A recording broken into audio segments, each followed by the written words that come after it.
우리 여름에 이렇게 많은 분들이 휴가를 가는 철이 다가왔습니다. 교회도 한동안 이런저런 행사로 또 산상성회로 또 어린 아이들은 성경학교로 수련회로 북적거리고 또 오늘도 그렇지만 제가 일부부터 나와 보니까 일부부터 얼마나 더운지요. 지금 3부는 사실 바깥은 거의 있고 싶은 마음이 없을 정도로 아주 더운 길에 여러분께서 나오셨는데 그러다 보니까 이 한여름이 좀 뭔가가 붕 떠 있는 듯한 느낌을 가질 때가 있습니다. 단 하나도 우리 삶에 안정된 것이 없다라는 그런 생각이 들곤 합니다. 이렇게 장마 지나고 한참 더운 정말 불볕더위의 이때에 저는 왠지 이때 하나님께 더 집중하고 싶다라는 그런 마음이 생깁니다. 저만 갖고 있는 생각이군요. 사실 목사님들 가운데는 8월 달이 교인들도 가장 적게 나오는 달이고 저희 통계를 내보면 항상 8월 달은 여러 가지 이유로 교인들이 줄 수밖에 없습니다. 또 그러다 보니까 목사님들은 연구달로 정하시고 주일 예배 설교를 한 달 동안 쉬시면서 계속 말씀 연구에 집중하시고 한 달 동안 이렇게 자리를 비우시는 경우도 있는데 저는 오히려 이런 시간에 더 처지지 말고 하나님께 더 집중하자라는 그런 마음을 갖게 되고요. 그래서 예전에는 제가 썸머 포커스란 이름을 붙이고 좀 더 하나님께 집중하자. 그래서 한 달 동안 이렇게 말씀으로 시리즈로 여러분께 전했던 적이 있었는데 사실 우리 명성교회는 꼭 그렇게 하지 않아도 건강한 교회라서 여러분께서 잘 하고 계시지만 이상하게 이번 8월 달에는 제가 하나님께 주신 감동이 있었습니다. 우리 교인들과 함께 이 한 달 동안 좀 더 하나님께 가깝게 나아가는 시간이 되기를 원하는 마음으로 전도서의 말씀을 택해서 여러분과 나누고자 합니다. 그래서 이 한여름에 덥고 우리 집중력이 흔들리는 시간이지만 더욱더 하나님께 집중하면서 성경에서 주시는 지혜의 말씀을 풍성하게 누리는 은혜가 우리 피차 가운데 있기를 간절히 소망합니다. 자, 그럼 왜 전도서일까요? 왜 전도서를 우리가 나눠야 할까요? 한번 이렇게 생각해 보시면 좋을 것 같습니다. 욥기가 필요한 이유와 똑같이 전도서가 우리에게 필요합니다. 그럼 여러분 또 이렇게 생각하실 수 있어요. 그럼 욥기는 왜 필요한데요? 욥기가 왜 필요할까요? 여러분 욥기는 우리가 권선징악이라고 하는 도덕의 모델 중에 가장 베이스가 되는 걸로 이해할 수 없는 우리의 삶에 대한 이야기입니다. 여러분 모든 것을 다 선한 사람은 복받고 악한 사람은 벌받는 것으로 규정할 수 있습니까? 세상이 그렇게 단순합니까?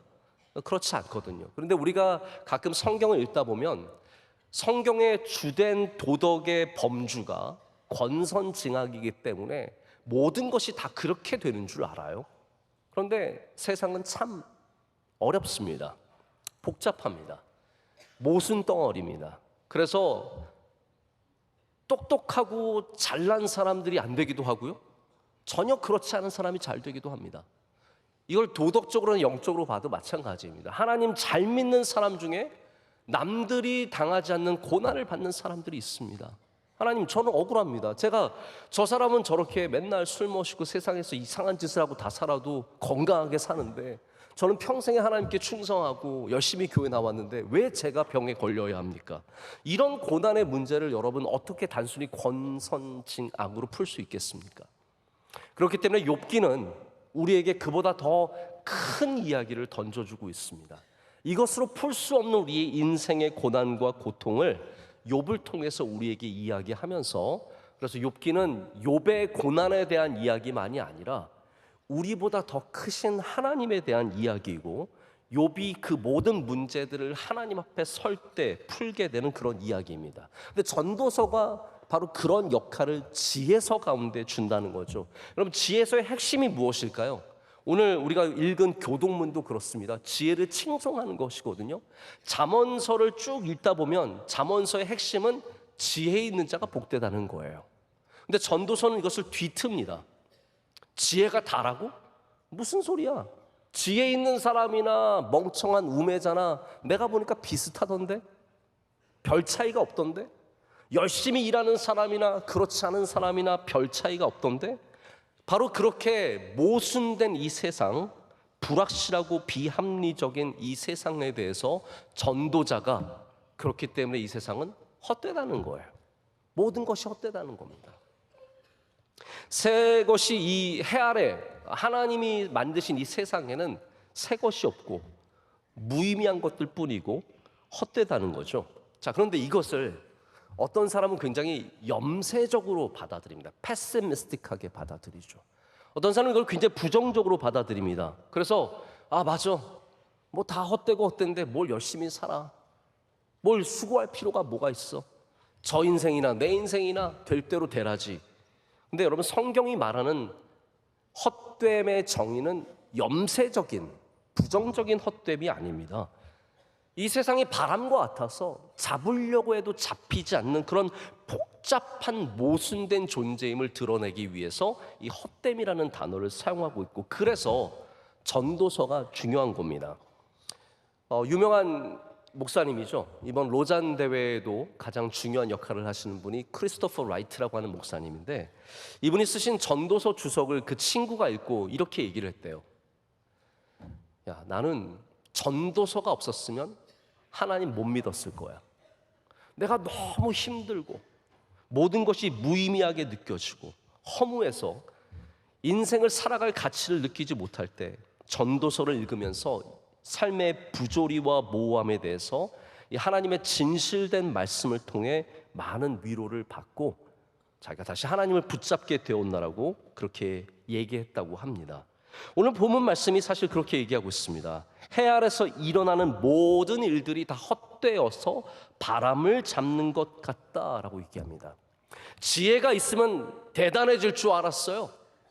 이 전도자가 이렇게 얘기합니다. 나보다 지혜 있는 사람이 이 땅에 없었다. 그것이 16절 17절의 이야기입니다. 예루살렘에 나보다 지혜 있는 사람이 없는데 내가 그렇게 뛰어난 지혜자가 되었지만 이거 나중에 보니까 다 바람을 잡으려는 것과 같다. 다시 말해서 헛되다라고 얘기를 합니다. 자, 이러한 모순을 제가 한번 여러분께 우리의 경험을 통해서 한번 좀 나눠보고 싶습니다. 혹시 여러분 교회에 나와서 말씀을 듣고 설교를 듣고 또 때로는 믿음 있는 분들의 이야기, 권사님 이야기, 구역장님 이야기, 주변의 여선교회, 남선교회 회원들 이야기를 들으면서 헷갈릴 때가 있지 않으세요? 하루는 이렇게 말하고 다른 날은 이렇게 말하는 경우가 있지 않습니까?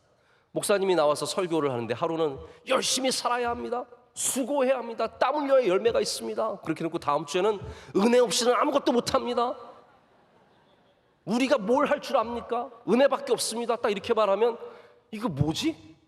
내가 열심히 일해야 되는가? 아니면 그냥 은혜만 바라고 살아야 하는가?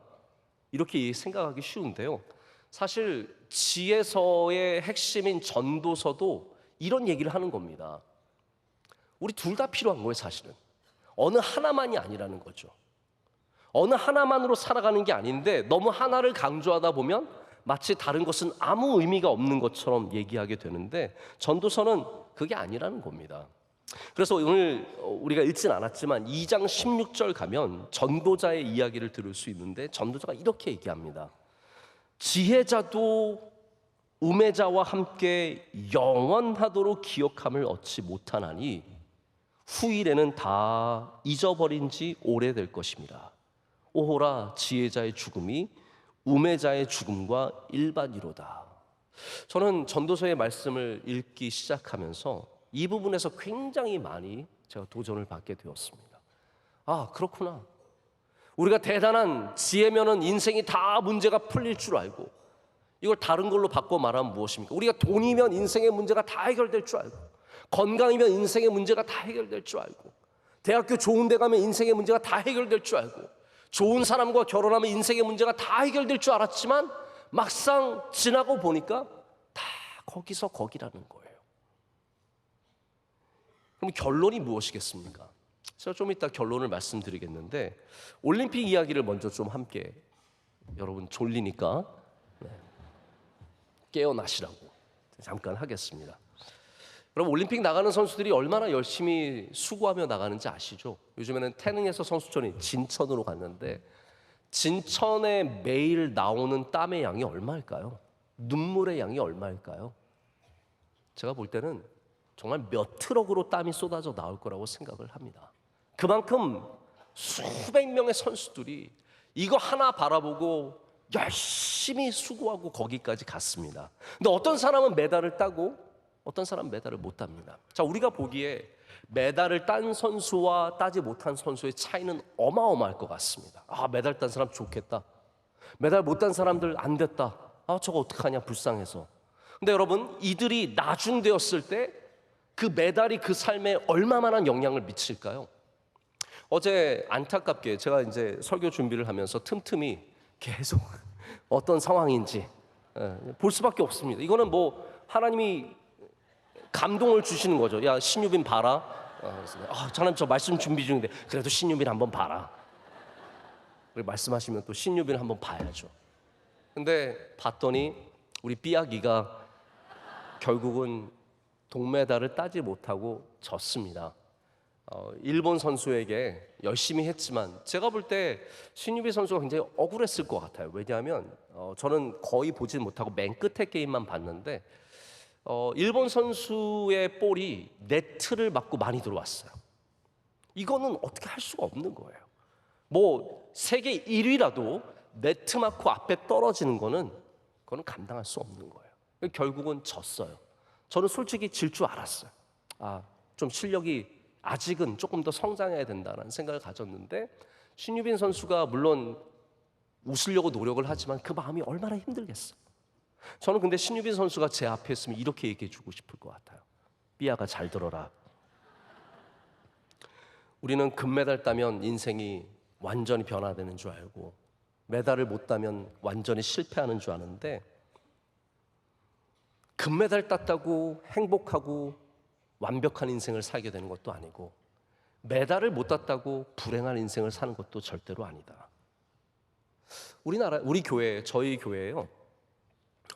양궁으로 이제 저보다 윗세대들은 다 기억하시는 유명한 선수 한 분이 나오십니다.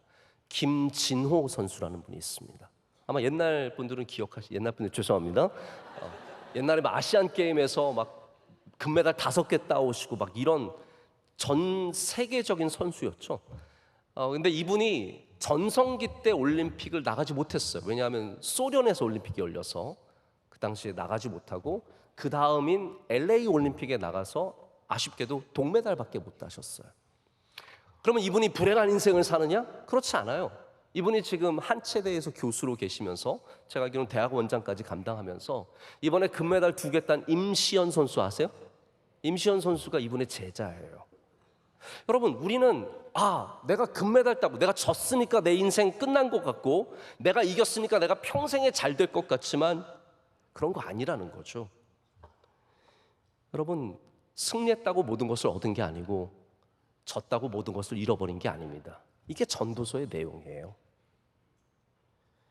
그렇다고 대충 하라는 말도 아니에요. 열심히 해야 합니다. 경기마다 최선을 다해야 합니다. 하지만 내가 최선을 다한다고 내가 승리하는 것도 아니고 승리한다고 해서 내 인생을 꽃길도 뭐 하라는 거예요 지금? 이게 전도서예요. 이것을 전도사가 헛되다고 표현하는 겁니다. 헛되구나. 그러니까 헛되다는 것이 아무것도 아니라는 말이 아니라 그것이 절대적이 아니라는 말이죠. 절대적이 아니라는 것. 이 모순을 이해해야 우리는 이 세상을 살아갈 수 있습니다. 하나님을 믿는 것에 모순이 없는 것이 아니라는 거예요. 우리가 하나님이 다스린 이 세상에 살아도 이 세상은 어떠한 공식처럼 딱딱딱딱 맞아 떨어지는 것이 아니라 우리가 생각하는 것과 전혀 다른 일들이 많이 일어나고 있습니다. 우리가 이제 앞으로 몇 주 동안 전도서를 계속해서 이야기하기 때문에 여러분께서 전도서의 기본은 좀 아시면 좋을 것 같아서 몇 가지 말씀을 드리자면 우선 전도서의 의미를 알아야 합니다. 전도서. 이 전도라는 말이 우리가 전도할 때와 같은 말인데 도를 아는 깨달은 사람이란 뜻이죠. 근데 이것은 히브리어 코헬렛에서 왔습니다. 한번 따라해 볼까요? 코헬렛. 여러분 이거 단어를 꼭 기억하시고 우리가 전도서를 이야기할 때 제가 앞으로는 나중에 전도자를 코헬렛이라고 부를 겁니다. 원래 이 말에서 나왔기 때문에 여러분 그래서 오늘 나갈 때 코헬렛을 모르면 문을 열어드리지 않겠습니다. 코헬렛은 모은다는 의미예요. 모았는데 왜 모으냐 하면 뭔가를 가르치기 위해서 깨달은 것을 가르치기 위해서 모았기 때문에 이 코엘렛은 지혜자, 선생 이런 의미를 갖고 있습니다. 그리고 코엘렛은 모든 대부분의 학자들이 솔로몬으로 여깁니다. 오늘 말씀을 봐도 이것이 솔로몬의 가능성이 굉장히 크죠. 1장 1절은 다윗의 아들 예루살렘 왕 전도자의 말씀이라고 되어 있습니다. 코헬렛의 말씀이라. 제가 랍비의 전승을 좀 한번 살펴봤습니다. 뭐라고 전도서에 대해서 얘기를 하는가? 그랬더니 랍비들은 솔로몬의 이름이 6가지였는데 그 중에 하나가 코헬렛이라고 얘기를 합니다. 우리가 잘 아는 바로 실로모, 솔로몬이라는 이름이 있고요. 또 다른 이름이 있는데 여디디아, 그리고 코헬렛, 벤 야케, 잠언에 나오는 아굴, 그리고 르무엘, 이 모든 것이 솔로몬의 이름이다 라고 성경 그 랍비 학자들이 얘기를 합니다. 그런데 이거는 알아도 되고 몰라도 되는 이야기지만 이 전도서가 한 사람이 전도서를 쓴 게 아닙니다. 어떤 다른 사람이 솔로몬, 이 코헬렛의 지혜를 모아서 우리에게 보여주는 겁니다. 그래서 1장 1절은 바로 이 전도자의 말입니다 라고 하면서 1장 2절부터 전도자의 말이 시작이 되는 것이고요. 그리고 마지막 장에 가게 되면 전도자의 이야기가 이러한데라고 해서 결론을 맺고 하나님의 말씀을 거기에 붙여서 이 말씀을 맺습니다. 자, 이건 어디까지나 여러분이 아시면 좋고 몰라도 어쩔 수 없는 그런 전도서에 대한 이야기예요. 자, 이제부터 그러면 우리가 이 전도서의 핵심적인 주제의 말씀을 알아야 합니다. 그럼 전도서 하면 떠오르는 말씀이 있으십니까? 없으시겠죠. 그런데 성경을 많이 아는 분들은 전도서의 핵심적인 말씀 중에 하나를 1장 2절의 말씀으로 알고 있습니다. 오늘 말씀 안에도 흐르는 주제인데 그것이 바로 헛됨에 대한 이야기입니다. 이렇게 말합니다. 전도자가 이르되 헛되고 헛되며 헛되고 헛되니 모든 것이 헛되도다. 이 말씀을 제대로 이해하는 사람이 의외로 많지 않습니다. 여기 헛되다는 표현이 무려 5번이나 등장합니다. 헛되고 헛되며 헛되고 헛되니 모든 것이 헛되도다. 이 5이라는 숫자는 히브리어에서 강인함을 상징하는 숫자입니다. 그래서 미국의 국방성이 펜타곤인데 오각형입니다. 오각형 건물을 지은 이유가 우리가 강함을 보여주기 위해서 오자를 쓴 거죠. 그래서 이 5개가 있다는 말은 우리의 인생이 얼마나 헛됨으로 강하게 만들어져 있는지, 우리 인생의 주변이 얼마나 헛됨으로 가득한지를 우리에게 전하는 수사법입니다. 오늘 말씀에도 바로 이러한 지혜의 헛됨을 얘기하고 있습니다. 지혜가 있으면 대단한 줄 알았는데 18절 마지막 말씀은 뭐라고 합니까? 지혜가 많으면 번뇌도 많으니 지식을 더하는 자는 근심을 더하느니라. 이거 공부하는 학생들이 정말로 좋아하는 이야기죠. 엄마 이거 봐. 지혜가 많으면 번뇌가 많고 지식이 많으면 근심이 많대. 엄마 내가 근심 많은 인생이 되길 원해? 하면서 굉장히 강조하는 이야기입니다. 하지만 이게 다시 말씀드리지만 전도서를 제대로 모르니까 그런 이야기를 하는 거예요. 헛되다는 것은 우리 인생에 대한 고백입니다. 우리 인생이 그렇다는 거예요. 탈무드는 그래서 죽은 자를 장사하고 돌아오는 길에 사람들이 돌아오면서 최소한 7번을 멈춰서 슬퍼해야 된대요. 이게 이제 이스라엘의 전통인데 7번을 멈출 때마다 사람들이 슬퍼할 때 그 주변의 사람들이 해야 되는 말이 바로 헛되다는 말이래요. 헛되고 헛되며 헛되고 헛되니 모든 것이 헛되도다. 이걸 히브리어로 말하면 헤벨이라고 해서 모든 것이 헛되다라고 말하는 것이죠. 이 헤벨이라고 하는 말은 연기, 안개, 지나가는 구름, 바로 그런 의미입니다. 전도서에서 가장 많이 쓰이는 단어이고 무려 38번이나 전도서에 등장합니다. 이것이 전도서에 흘러가는 큰 줄기, 주제라는 것이죠. 이 헛되다를 여러분 그런데 바로 이해하면 우리가 더 건강한 삶을 살게 되는 것이고요. 이 헛되다를 잘못 이해하면 염세적인 잘못된 삶을 살아가게 됩니다. 그럼 오늘 예배를 마치고 나가면서 야, 헛되고 헛되다. 이렇게 더운 날 힘들게 여기까지 왔는데 참 헛되구나. 이러고 나가시면 안 된다는 거예요. 중요한 것은 이 헛되다는 표현이 우리 인생의 모순을 드러내는 말이어야 한다는 것입니다. 아, 그렇구나. 이 모순 속에 살아가는 우리를 위로하는 말이 되어야 한다는 겁니다. 그래서 제가 남은 시간 동안 이 헛됨의 의미가 무엇인지를 좀 여러분과 잠깐 나누기를 원합니다. 헛됨의 첫 번째 의미는 공허하다는 뜻이에요. 공허하구나. 인생이 공허하구나. 영국 사람들이 이런 표현을 쓴다고 합니다. 초콜릿으로 만든 주전자만큼 쓸모없구나. 자, 여러분, 주전자가 초콜릿으로 만들어졌습니다. 저는 그 참 재밌는 표현이라고 생각합니다. 여러분, 이걸 어떻게 사용해야 될까요? 먹어야 할까요? 장식으로 놔둬야 할까요? 아니면 한번 물을 넣고 끓여볼까요? 이런 공허한 것이 어디 있습니까? 자, 우리 인생의 공허함을 가장 많이 느낀 대표적인 인물이 신약 성경에 나오는데 바로 사마리아 성의 여인입니다. 물 깃는 여인입니다. 아주 보편적인 전통적인 입장에서 이 말씀을 해석해 보면 이 여인은 평생에 목말랐던 여인입니다. 무엇을 해도 누구를 만나도 아무리 좋은 사람을 만나도 끊임없이 공허했습니다. 헛되구나. 헛되구나. 잘생긴 남자를 만났습니다. 우리 젊었을 때는, 어렸을 때는 아름다움이, 멋짐이 최고의 가치 아닙니까? 키가 환칠하고 잘생겼어요.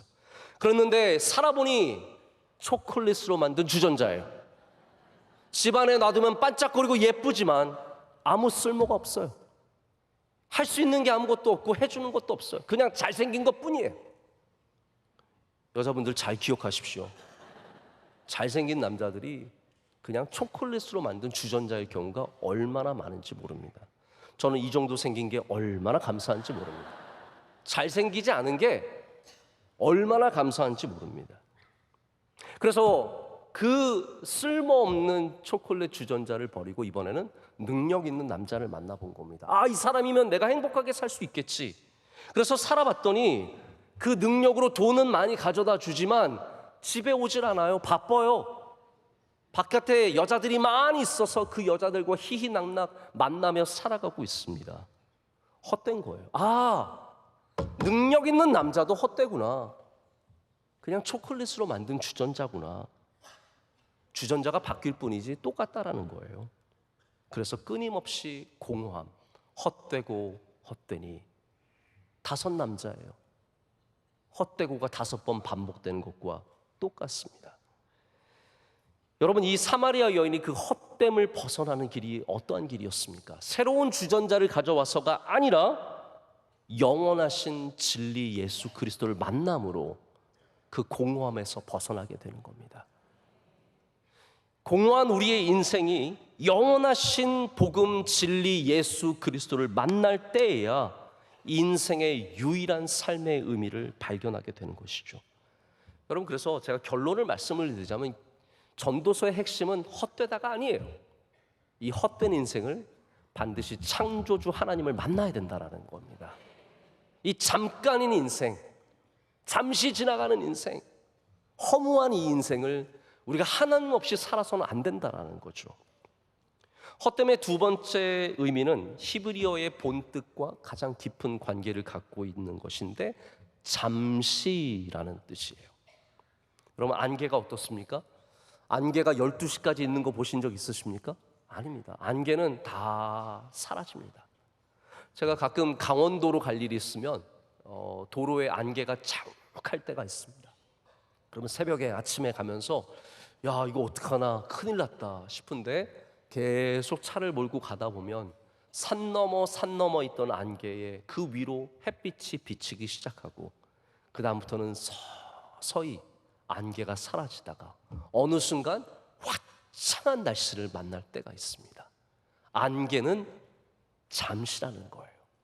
인생의 모든 것들이 다 잠시라는 겁니다. 바람이 잠시 부는 것이고 한숨이 잠시 나는 것이고 그리고 안개도 잠시인 것처럼 영원하지 않은 모든 우리의 인생의 것들은 이 코헬렛이 헛되다라고, 모든 것이 잠시라고 말하는 것입니다. 여러분 한번 인생을 돌아보십시오. 아이들 크는 것도 잠시입니다. 저는 요즘에 저희 첫째 아들을 안으면 이상해요. 예전에 밑에서 안기던 아이가 이제는 저와 같은 위치에서 안고 있고, 어느 순간 또 이 아이가 저보다 더 위에서 저를 안을 것 같은 기분 나쁜 생각이 듭니다. 우리의 젊음도 잠시입니다. 우리도 젊었었었죠. 그랬던 적이 있었습니다. 대단한 자리도 잠시입니다. 큰 박수 받는 거, 이거 잠시입니다. 근데 이런 걸 영원한 줄 알고 살아가면 헛된 거예요. 큰 박수를 영원히 받으려고 생각하면 그 인생은 잘못된 길로 갈 수밖에 없다라는 거죠. 이 안개와 영원토록 살려고 하면 우리는 빛을 만나지 못한다는 겁니다. 여러분, 그러면 잠시라는 것을 어떻게 보내야 잘 보낼 수 있을까요? 전도서가 우리에게 전해주는 해법은 바른 방법은 아니지만 하나의 방법이긴 합니다. 모든 것이 잠깐이기 때문에 전도자는, 이 코엘렛은 우리에게 말하기를 그것을 즐기라고 얘기합니다. 야, 즐겨라. 그래서 전도서를 잘못 읽으면 빠지기 쉬운 두 가지 우리의 마음이 있는데, 하나는 염세적인 마음이고 다 부정적으로 보는 마음이고, 또 하나는 쾌락주의입니다. 야, 인생 뭐 별거 있어? 마셔. 이게 전도서의 이야기이기도 해요. 전도서는 복잡해요. 야, 인생에 뭐 대단한 것도 별로 없는데 뭐 해봤자 다 지혜자나 우매자나 비슷비슷하고, 야, 정의가 있는 것 같지만 거기도 악이 있고, 그 말씀이 딱 있습니다. 재판 안에 악이 있고 정의 안에 악이 다 있다라는 거예요. 이 인생 뭐 별거 있냐? 즐겨라. 인생이 짧기 때문에 별거 할 거 있냐? 즐겨라. 근데 그 다음에 오는 말이 중요하죠. 11장 9절을 보면 우리 청년들에게 이런 말을 합니다. 청년이요, 내 어린 때를 즐거워하며 내 청년의 날들을 마음에 기뻐하여 마음에 원하는 길들과 내 눈이 보는 대로 행하라. 야, 얼마나 좋습니까? 청년이요, 네 원하는 대로 살아라. 하고 싶은 거 다 해라. 원하는 거 다 해라. 뭐 마시고 싶으면 마시고 놀고 싶으면 놀고 다 해라. 그 다음에 전도자가 하는 말이 뭡니까? 근데 하나님 계시다? 이렇게 얘기합니다. 그러나 하나님이 이 모든 일로 말미암아 너를 심판하실 줄 알라. 전도서는 계속 헷갈립니다. 계속 우리에게 이 모순을 던져줍니다. 즐겨라. 그러나 하나님이 계시다는 걸 기억해라. 맘대로 살아. 근데 하나님 너 심판하실 거야? 이런 거죠. 부모님이 아이들을 집에다 놓고 가면서 너 오늘 네가 원하는 다 해. 근데 갔다 와서 숙제 검사할게. 이거는 숙제를 하라는 말이에요? 안 하라는 말이에요? 열심히 일하는 게 무슨 소용이에요? 이 전도서 안에 노동에 대한 아주 깊은 성찰이 많이 담겨져 있습니다. 우리가 수고하는 것들의 열매가 무엇인가? 유익이 무엇인가? 아까 전에도 말씀드렸죠. 재판에도 악이 있고 정의에도, 그 행하는 곳에도 악이 있더라. 이 모든 세상의 모순됨과 헛됨, 불가사의한 일들, 잠시 지나가는 것들에 대한, 금방 사라지는 것들에 대한 통찰이 가득하기에 우리는 전도서를 통해서 모순으로 인해서 하나님을 찾지 못하는 사람들이 길을 얻게 되는 겁니다. 여러분, 우리 인생의 모든 것들이 수학처럼, 공식처럼 딱딱 맞아 떨어지는 게 아닙니다. 늦게 출발한 사람이 더 일찍 도착하기도 하고요, 우매한 사람이 더 잘 살기도 합니다. 야, 쟤 학교 다닐 때 완전 찌질이었는데 왜 이렇게 잘 살지? 그게 인생이에요. 내가 공부 제일 잘했는데 나 왜 이렇게 됐지? 그게 인생이에요. 하지만 여러분, 우리는 이런 것들에 주눅 들어서는 안 됩니다. 맞아, 다 잠시고 다 공허하지. 그러나 전도서가 얘기하는 게 뭡니까? 영원하신 하나님을 기억하라는 거예요. 이 인생의 짧은 인생 중에, 이 공허한 삶 속에 우리가 붙잡을 수 있는 것은 영원하신 하나님밖에 없다라는 겁니다. 교회를 위한 구약 신학이라는 책에서 위튼 대학교의 구약학자인 월튼 교수님이 이렇게 전도서를 설명합니다. 제가 그냥 읽어드릴게요. 저는 설교는 듣는 게 참 중요하다고 생각합니다. 그래서 여러분 한번 좀 들어보세요.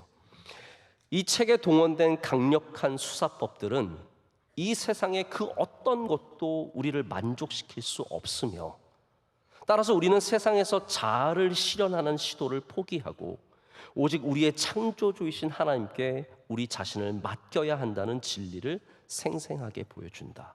우리가 삶에서 만나게 되는 선한 일들과 역경까지도 모두 하나님의 선물로 여기고 즐거워하라는 전도서의 메시지는 신약 성서가 결코 제공해 주지 않는 삶에 대한 통찰이다.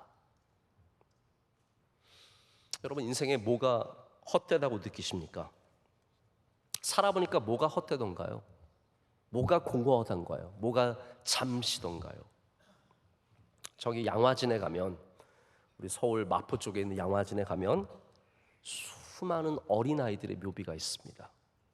선교사님의 자녀로 태어나서 1910년에 한국에 와서 열흘 만에 죽은 아이, 생년월일과 사망일자가 똑같은 아이들이 많습니다. 태어나자마자 이 땅에서 죽음을 맞이한 그 아이들, 정말 그 묘비 앞에 설 때 얼마나 마음이 얼얼했는지 아직도 그때의 마음이 고스란히 남아 있습니다. 근데 여러분, 이 아이들은 묘비라도 남아 있죠. 수많은 생명들이 그러한 박수 없이, 기억함 없이, 묘비 없이 일찍 숨지고 하나님의 나라를 위해서 수고한 가정들의 자녀들이 또 그렇게 하나님께 부름을 받았습니다. 어떤 교회에서 중학생 아이 하나가 태국에 가는 단기 선교를 따라갔는데, 거기서 함께 길을 만드는 작업을 하다가 열사병에 걸려서 죽었습니다. 중학생 아이가. 이 부모가 그 소식을 듣고 가는 내내 울면서 태국에 도착해서 사건을 수습하고 아이를, 시신을 데리고 한국에 와서 장사를 지냅니다. 그리고 나중에 그 마을에 이 아이의 이름을 따라서 학교를 짓고 거기서 빈민가 아이들이 그 학교를 나올 수 있도록 돕게 됩니다.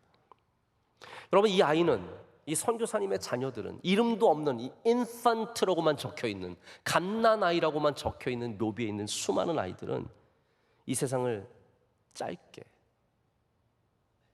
순식간에 살고 지나갔습니다. 헛되게 여겨지죠. 아, 헛되구나. 주님 열심히 섬겼는데 헛되구나. 근데 여러분, 여기에 무슨 모순이 있습니까? 이 짧음이, 이 헛됨이 영원하신 하나님을 알고 살았기에 헛되지 않다라는 거예요. 전도서의 메시지는 그겁니다. 이 세상이 너무나 짧고 우리의 인생이 너무나 짧고 아무것도 대단한 것이 없지만 우리가 영원하신 하나님을 붙잡고 살 때 헛되지 않다라는 거예요. 여러분, 헛되지 않습니다. 우리 찬양대 연습은 몇 시간을 했는데 부르는 시간은 4분이에요. 얼마나 헛돼요? 최소한 10분은 부르게 해드려야 되는 거 아니에요? 근데 아닙니다, 여러분. 그게 헛되지 않다라는 거예요. 왜냐하면 하나님을 알고 하는 것이기 때문에. 말씀을 맺습니다. 헛되지 않은 것이 인생에 무엇이 있겠습니까? 영원한 분을, 창조주 하나님을, 우리의 구주 예수 그리스도를 알고 살아갈 때 모든 것이 헛되지 않게 됩니다. 우리의 짧음과 상관없습니다. 어떤 사람은 100년을 살고 어떤 사람은 40년을 삽니다. 그러나 인생은 다 짧은 겁니다. 원래 짧은 겁니다. 그러나 헛되지 않기 위해서는 그 길, 전도서가 보여주는 우리 구원자 예수 그리스도를 기억하고 그분을 붙잡고 사는 길밖에 없습니다. 오늘도 다시 한번 이 헛된 세상 속에서 참된 주님을 발견하시는 여러분 되시기를 축복합니다. 기도하겠습니다. 하나님 아버지, 감사합니다. 오늘도 전도서를 통해서 이 모순된 세상 속에서, 헛됨 속에서 주님을 발견하는 은혜를 주시니 감사합니다. 하나님, 우리의 삶이 참 헛된 것으로 가득합니다. 잠깐인 것들을 쫓아 살지 않게 하여 주시고 영원함을 쫓아 사는 지혜를 허락하여 주시옵소서. 예수님의 이름으로 기도드립니다. 아멘.